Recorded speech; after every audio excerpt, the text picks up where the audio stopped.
নোয়াখালীতে অনুষ্ঠিত হল অরাজনৈতিক আন্দোলন হিজবুত তৌহিদের কর্মী সম্মেলন। চলমান আগ্রাসন থেকে মুসলিমদের রক্ষার উপায় তৌহিদের উপর ঐক্যবদ্ধ হওয়া, এই প্রতিপাদ্য বিষয়কে সামনে রেখে সোনাইমুড়ি উপজেলার শহীদি জামে মসজিদ প্রাঙ্গণে আজ মঙ্গলবার দিনব্যাপী কর্মী সম্মেলনের আয়োজন করা হয়। সংগঠনের চট্টগ্রাম বিভাগের বিভাগীয় আমির মাহবুর আলমের সভাপতিত্বে অনুষ্ঠানে প্রধান অতিথি হিসেবে উপস্থিত ছিলেন হিজবুত তৌহিদের সর্বোচ্চ নেতা ইমাম হোসেন মাহমুদ সেলিম। প্রধান অতিথির বক্তব্যে ইমাম হোসেন মাহমুদ সেলিম বলেন, বর্তমানে বিশ্বব্যাপী মুসলিমদের উপর যে নির্যাতন নিপীড়ন চলছে তা থেকে মুক্তির একমাত্র উপায় মুসলিম বিশ্বের ঐক্য ছাড়া মুসলিমদের মুক্তির কোনো পথ খোলা নেই। আমরা হিজবুত তৌহিদ আন্দোলন আল্লাহ তাওহীদের উপরে মানুষদেরকে ডাক দিচ্ছি। ঐক্যবদ্ধ হওয়ার এই প্রথম প্রক্রিয়া হচ্ছে তাওহীদের উপরে ঐক্যবদ্ধ হওয়া। আপনি, আমি, সে সবাই মিলে এই কথাটা বলতে হবে যে আমরা সিদ্ধান্ত নিলাম, আমরা এতদিন থেকে মানুষের তৈরি যে বিধান প্র্যাকটিস করে আসছি, এখন থেকে আমরা আর মানুষের বিধান মানব না, এখন আল্লাহর বিধান মানব।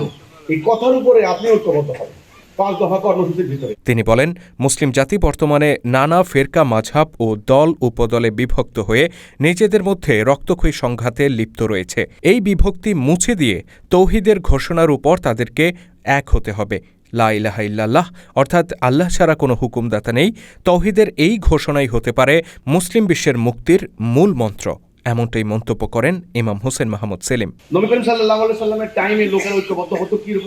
রাসূলের হাতে বায়াত নিয়ে, ইয়া রাসূলুল্লাহ আমি সাক্ষ্য দিলাম আশহাদু আল্লা ইলাহা ইল্লাল্লাহ ওয়া আশহাদু আন্না মুহাম্মাদান আবদুহু ওয়া রাসূলুহু।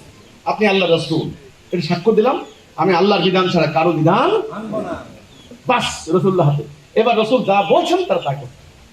তো আপনাকে ঐক্যবদ্ধ হওয়ার এই প্রক্রিয়া আমি বলছি যে আসেন এই তাওহীদের উপরে আমাদের সাথে আপনি ঐক্যবদ্ধ হন।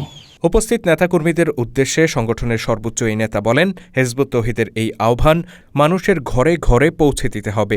ইসলামের প্রকৃত শিক্ষার আলোকে সমাজ গড়ে তুলতে সংগঠনের সদস্যদেরকে জীবন ও সম্পদ উৎসর্গ করে সংগ্রাম করে যাওয়ার আহ্বান জানান তিনি। নোয়াখালী জেলা হিজবুত তৌহিদ আয়োজিত এই কর্মী সম্মেলনে সহস্রাধিক নেতাকর্মী উপস্থিত ছিলেন।